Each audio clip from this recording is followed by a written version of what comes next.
Hello students, let us start with the next topic of chapter metals and non-metals. Next topic is what is electrolytic refining? Electrolytic refining क्या होता है? Refining, what is the meaning of refining? Refining means to get pure metal.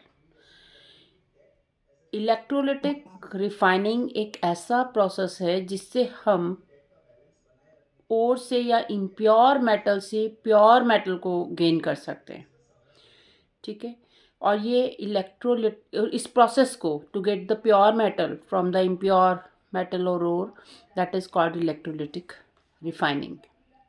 इस process में क्या होता है, हम impure metal भी लेते हैं और प्योर मेटल भी लेते हैं। इम्प्योर मेटल को एक लेते हैं as a anode and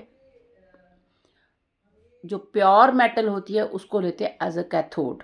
just look this diagram, ये एनसीईआरटी बुक का ही डायग्राम है। इसमें एक इलेक्ट्रोलिटिक टैंक होता है। टैंक में दो इलेक्ट्रोड्स लगाई गई हैं। इसमें एक तो है प्योर मेटल की जिसको हम बोलते हैं कैथोड, और एक होती है इम्प्योर मेटल की जिसको बोलते हैं एनोड, राइट।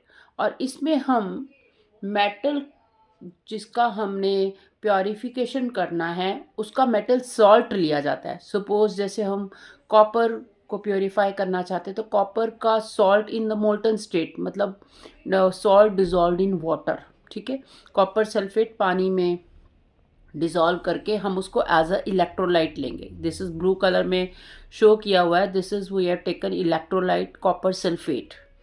ठीक है, it is a solution of copper sulphate powder and water. ठीक है, इसमें लिया और हमने एक प्योर कॉपर की रोड ली जिसको हमने कैथोड कहा, और एक इम्प्योर कॉपर की ली जिसको हमने एनोड कहा। ठीक है, और इन दोनों को कनेक्ट किया बैटरी के साथ। एनोड को हमेशा पॉजिटिव टर्मिनल ऑफ बैटरी के साथ कनेक्ट करना है। ठीक है, और negative terminal we will attach it with the cathode.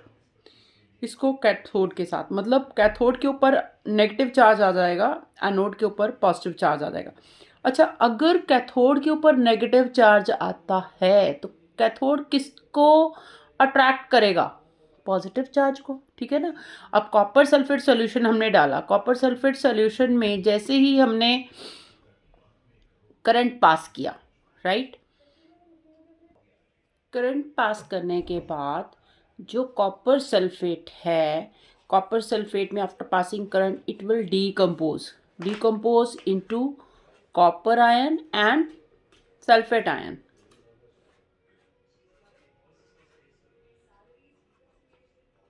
Right, copper के ऊपर कौन सा चार्ज? पॉजिटिव। मेटल हमेशा पॉजिटिवली चार्ज होती है। तो जैसे करंट पास करेंगे इसमें से जो कॉपर है it will get attach to the cathode. Cathode के ऊपर क्यों? क्योंकि कॉपर का चार्ज क्या? पॉजिटिव, और कैथोड का चार्ज क्या? नेगेटिव। कैथोड के ऊपर नेगेटिव चार्ज है ना, हमने बैटरी के नेगेटिव के साथ इसको अटैच किया हुआ है, तो नेगेटिव चार्ज है कैथोड के ऊपर, तो it will attract the positive ion, तो copper will get attach to the cathode. तो कैथोड के ऊपर जो है वो कॉपर जो है अटैच होंगे, कॉपर आयंस, राइट। तो copper will gain electron and become copper atoms and they will get attracted towards the cathode. तो कैथोड के ऊपर जो कॉपर है वो कॉपर के एटम्स अटैच होंगे। और इधर एनोड, एनोड के ऊपर चार्ज क्या है? Negative, right. तो नेगेटिव आयन सॉरी एनोड को हमने अटैच किया पॉजिटिव ऑफ द बैटरी, तो negative ion will get attached over the anode, right. और जो इम्प्योरिटीज हैं दे विल सेटल डाउन। जो इम्प्योर मेटल है, मेटल के साथ जो भी गैंग पार्टिकल्स होंगे, इम्प्योर सैंड, डस्ट, वो particles they will settle at the bottom of the tank when with these impurities are called anode mud। इसको एनोड मड कहते हैं। ठीक है, तो इन दिस प्रोसेस जैसे हम की को ऑन करते हैं तो करंट पास होता है, करंट सर्किट कंप्लीट होता है, कॉपर सल्फेट डिकम्पोज होता है into copper plus ion and sulphate ion. Copper being positive in charge will attract towards the cathode, right, and on the cathode we will get pure copper. Impurities they settle down as anode mud. Okay. अब ये question आता है तो किस form में आता है, what is electrolytic refining, कैसे लिखना है। Take a screenshot of this answer. ठीक है, इसको समझा देती हूँ एक बार में। The metal produced by reduction process are not very pure. जैसे हमने इससे पहले स्टडी किया कि हम जैसे कार्बोनेट्स को ऑक्साइड में बदलते हैं, ऑक्साइड्स को हम रिडक्शन कर देते हैं, किया था ना मेटल ऑफ मिडल रिएक्टिविटी में, राइट। तो उस केस में जो मेटल्स हमें मिलते हैं they are not exactly pure metals, पूरी तरह से प्योर नहीं होते, राइट। अगर हमें पूरा प्योर चाहिए तो हम इलेक्ट्रोलिटिक रिफाइनिंग की प्रोसेस लेते हैं।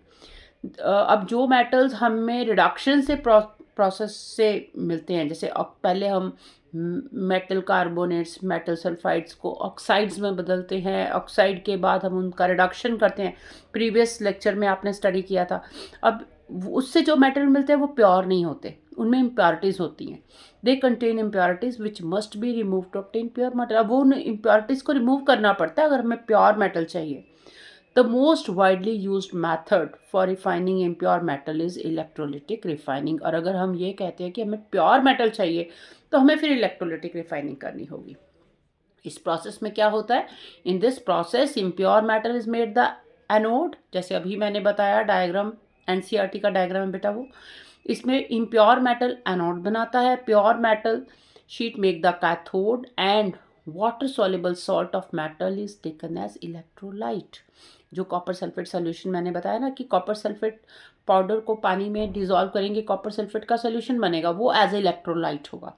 Pure metal dissolve from the anode into the electrolyte and deposited on the cathode. जो प्योर मेटल जो एनोड के ऊपर इम्प्योर मेटल थी ना, हमने इम्प्योर मेटल से एनोड बनाया था, तो उसका जो कॉपर है it will gate dissolve on the and will get deposited on the cathode. Soluble impurities goes into the solution whereas insoluble impurities fall below the anode as anode mud। ठीक है, तो anode mud जो है वो जितनी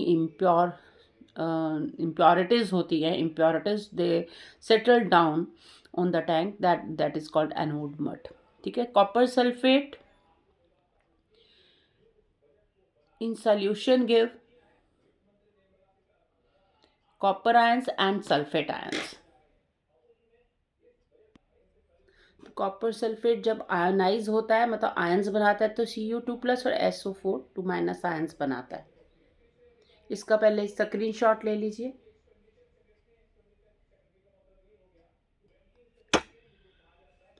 at cathode copper ions they gain electrons become copper which get deposited, right. तो copper ions जो होते हैं वो इलेक्ट्रॉन्स गेन करके वो कॉपर के ऊपर, कैथोड के ऊपर कॉपर जो है वो डिपॉजिट हो जाता है and copper atoms get deposited on the cathode giving pure copper. ठीक है, तो कॉपर जो हमें कैथोड से पे मिलता है वो प्योर कॉपर होता है। और एनोड पे क्या होता है, कॉपर का ऑक्सीडेशन होता है, right, and Cu2+ it gives electron, right, goes into the solution। copper atom lose electron and go into the solution as copper ions। जैसे अभी बताया कि एनोड से कॉपर जो है वो सॉल्यूशन में जाता है। The soluble impurities goes into the solution whereas insoluble impurities they settle down at the bottom of the anode and are known as anode mud। ठीक है, तो एनोड मड की तरह वो इम्प्योरिटीज सेटल डाउन हो जाती हैं। इसका भी एक स्क्रीनशॉट ले लीजिए और कॉपी पे नोट डाउन कर लीजिए। बेटा अगर आपको ये टॉपिक समझ आया हो तो प्लीज़ आप वीडियो को लाइक कीजिए और चैनल को सब्सक्राइब कीजिए। Thank you.